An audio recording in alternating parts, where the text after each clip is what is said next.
Magandang araw sa inyo. My name is Neonaze or Neo, whatever you want to call me from Say It in Tagalog, and welcome back to another video. I have not uploaded for like a while. I really wanted to upload daily, but the circumstances just really can't. So I decided maybe I'm just gonna do like weekly videos, maybe Monday, Tuesday. I mean, it's like Wednesday, I think today. I don't know. I forget. I lose track of time, but I think I'm gonna try and make videos weekly instead of daily because I just can't really do daily, and plus I've also been really busy these days, so yeah. Also, before I just continue this video, I just kind of wanted to ask, like, I forgot to ask this in the previous video, but now I remembered. Let me know in the comment section if you guys would think it'd be cool if we were to have a Discord server. Even though I only have like less than 50 subscribers as of this video, I might just make one, just so that I can update people on why I haven't been uploading. So yeah, um, just a suggestion for you guys. Let me know in the comment section. I'll also um, comment it there.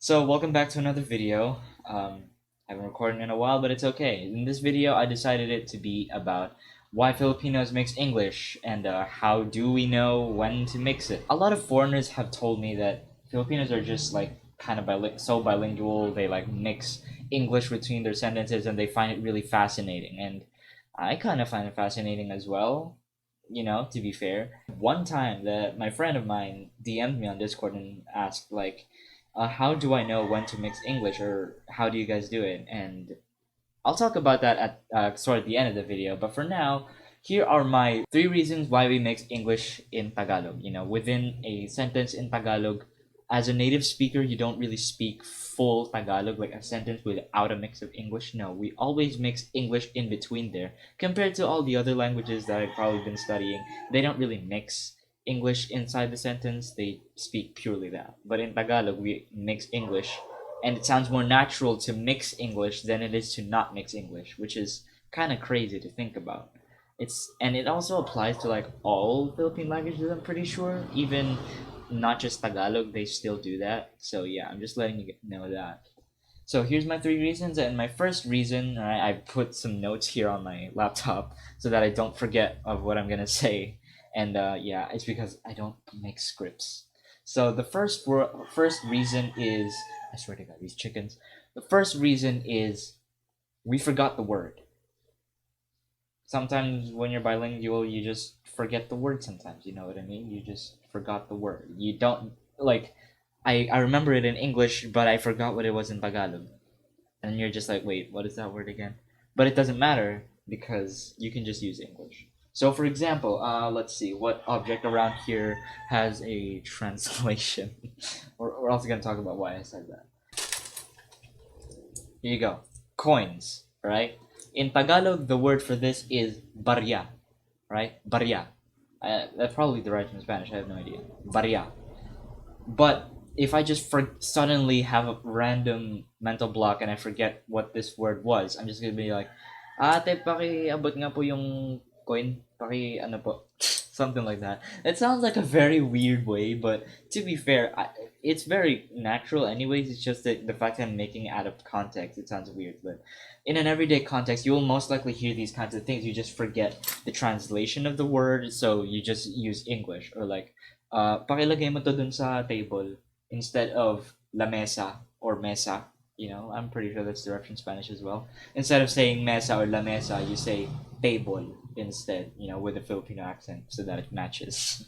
So that's how it works. We just forget the word and we just use English. And it also works the other way around sometimes. Sometimes when we're speaking in English, especially those Filipinos that aren't fluent in English, they usually have a Filipino accent when speaking, and they also mix in expressionary words in Tagalog, such as pa, na, nga, etc. I might make another video about expressionary words. It's like the words that get lost in translation and are just its own unique feeling. You know what I mean? But that's a separate video of its own, and I still have like so many other uh, videos as planned, but we're just gonna skip those for now. So yeah, it works like vice versa as well. If you forget the English word, you use Tagalog, something like that, whatever. The second reason that I wrote here on my notepad, which is convenience of translation or there is no translation. Like, what I mean when I say there's no translation it's either a Spanish loan word or you just there. It's just it's very hard to translate that you might as well just use the English one.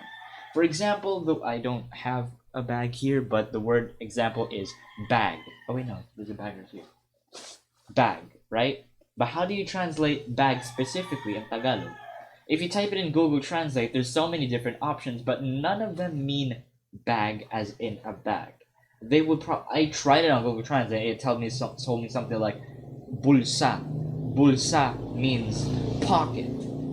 Pocket on like pocket. It doesn't mean bag. It means a pocket.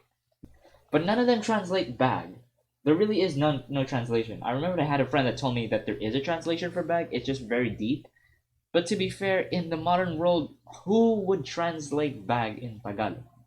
I would probably just say, payabot yung bag, bag. I would just say bag, which is just like the Filipino accent of it, instead of translating it to whatever the heck it can be, you know? Or, just that's like one of the reasons why we mix English, because sometimes there just really isn't a translation, or even if there is a translation, it's so inefficient to say that one compared to when you just say the English version.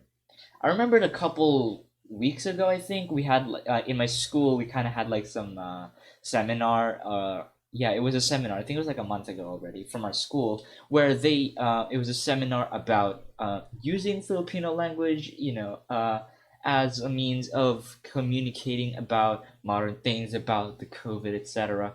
And they also, like made translations to certain words, and I thought that was really cool. And they also even mentioned the fact that some of them just cannot be translated, like I don't know, let's say like DOH, Department of Health in the Philippines. If however you're gonna translate that, it's like Departamento ng Kalusugan, something like that. That's how I would translate it. But saying Departamento ng Kalusugan is so long that I would rather just say DOH or Department of Health. I would rather say that more than saying the Tagalog one because it's just so inefficient. That's the reason why I said convenience of translation, because it's so long in Tagalog that you might as well just use the English. And the third reason why we mix it is what I put here, line cliches, or specific phrases that make more sense in English than they do in Tagalog. It just makes more sense. That's how I can say it. Or besides it making more sense in English, it can also be because there's more impact, more emphasis in English than it is in Tagalog. So, for example, if we were to take the phrase "what if," in Tagalog there is a translation for it, which is "paano kung," which literally just means "how if," but it means "what if." And I would probably say "paano kung." Like, if I was talking to my friends that prefer speaking in Tagalog, then I would say "paano kung," something like that. But if I wanted to emphasize that phrase "paano kung," instead of saying it in Tagalog, I might switch it up and make it in English, and it would be like, "What if?" No, what if ganito yung gawin natin? Something like that. You know what I mean? That's kind of what I'm trying to say. There are some certain words or adverbs in English that we commonly use. Like, for example, actually.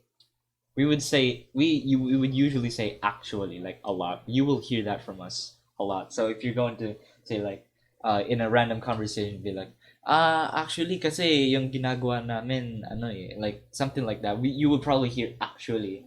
Now that I think about it, I'm trying to think if there's like a translation for it of actually. There kind of is, but like it sounds more natural to say actually. Another example is to be honest. I would probably say to be honest, but I think it's kind of more natural to say sa totoo lang, which just means in truth, sa totoo lang. That's how we would say it, but sometimes we would say to be honest, something like that. Just it all depends on feel as well. Sometimes it just depends on what I feel like saying. I feel like saying the Tagalog one, I'll go with that one. I feel like saying the English one, I'll go with that one as well. Something like that. The only thing that makes it sound Filipino enough is if you have a Filipino accent. And if you've watched enough Filipino content, then you will probably develop the accent eventually, you know what I mean? And speaking of immersion, that also comes me to the question that my Discord friend asked me: how do I know when and how to mix English in between my Tagalog so that I sound more like a native speaker. And I already said the answer: immersion. If you immersed enough content in Tagalog, you'll just kind of figure out how and when to mix it, just like figuring it out. You'll just feel it, to be fair. There isn't exactly a rule. There are no rules for how we mix it. We just randomly mix it. And if you've listened to enough Tagalog, you will know how to do it. That's all I can really say. It's kind of like something that you don't really need to worry about as a beginner of Tagalog, because it's just kind of awkward for me to like know the fact that there are people studying Tagalog. It's just kind of weird, just because the fact that we're so used to speaking in English on the internet, anyways. So speaking Tagalog is just kind of wonky. You know what I mean? It's very hard to speak with natives. The fact that you just can't really predict when we're gonna mix English, and you can't even tell for yourself like when do you do it.